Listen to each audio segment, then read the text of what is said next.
Someone got it in their head that after Colorado fell to 3-5 and took an embarrassing loss to Utah 53-7, that Deion Sanders might be thinking about, not coaching in the future. What's up, kinfolk? It's RJ Young. I am not on a step mill. If this is your first time watching Adapt and Respond, thank you for joining us here. We talk college football year round. If you're into that, go ahead and hit that subscribe button, like this video, and answer the question in the comments below. Do you think that after a 3-5 start, it is fair to ask Deion Sanders about his coaching future? If the answer is no, I would love to hear why. But if the answer is yes, I think it is because you are a keen observer of college football. You've been paying attention to the recent turn of events for coaches in news, and you have seen Colorado not just get beat, but embarrassingly beat on Saturday like I did. The game kicked off at about 9:15 locally for me, which meant it finished well after bedtime for many, but it was over before the second quarter really happened. I mean, not for nothing, but Bird Ficklin is from Muskogee, Oklahoma. He from around the way. He from right down there. He a Muskogee Rough Rider. And he led his team to a state championship, all right? Bird Ficklin got a little something, because us Oklahoma boys, especially over here in the Tulsa metro area, we be smacking. We be hitting. And I try to tell everybody, you come through here. I got hitters in Owasso. I got hitters in Broken Arrow.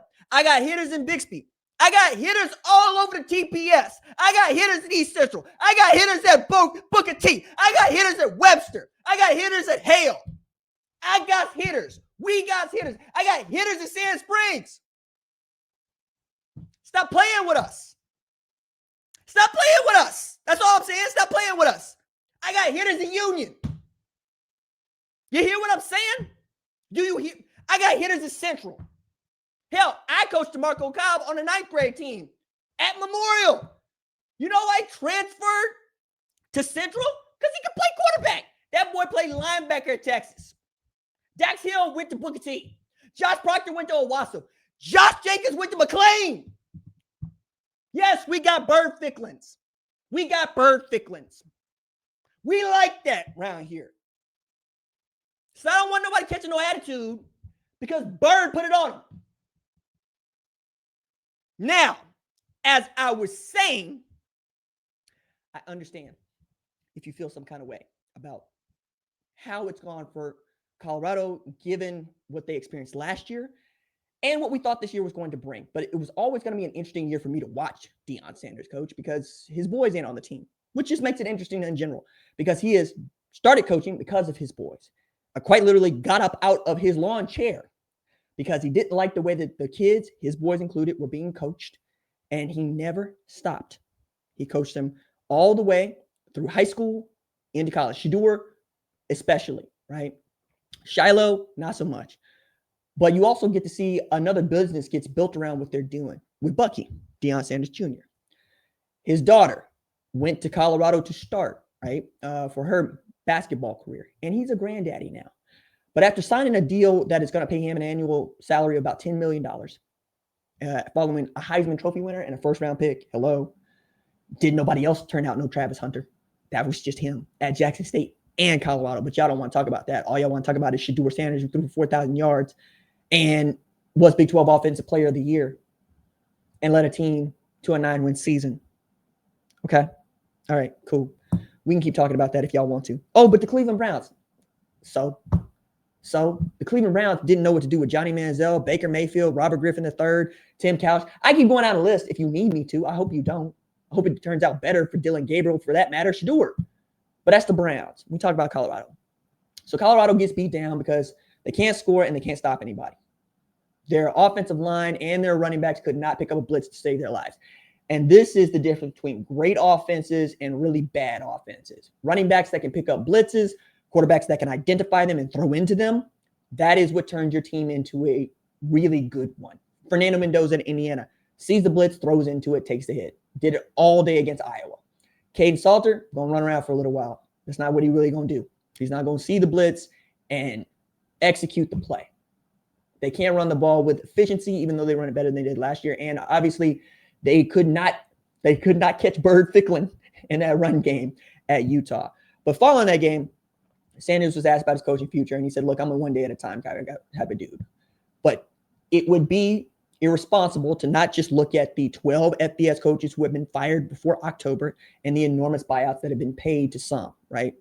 27 million is what they settled on, give or take, for Brian Kelly when it was 53, 49 for James Franklin, and 15 for Mike Gundy, and on down the line, right? Everybody getting fired, okay? Lots of reasons as to why this is happening and why this is happening now. And I kind of did that segment a little bit earlier with the LSU stuff, so I don't want to rehash it. I want to use this time to talk about Deion Sanders, who has had blood clots, who has battled and beat cancer, who has had his own physical ailments that have plagued him during his head coaching career. But he has also been the first person to say, my health is not going to improve with me fishing by the lake.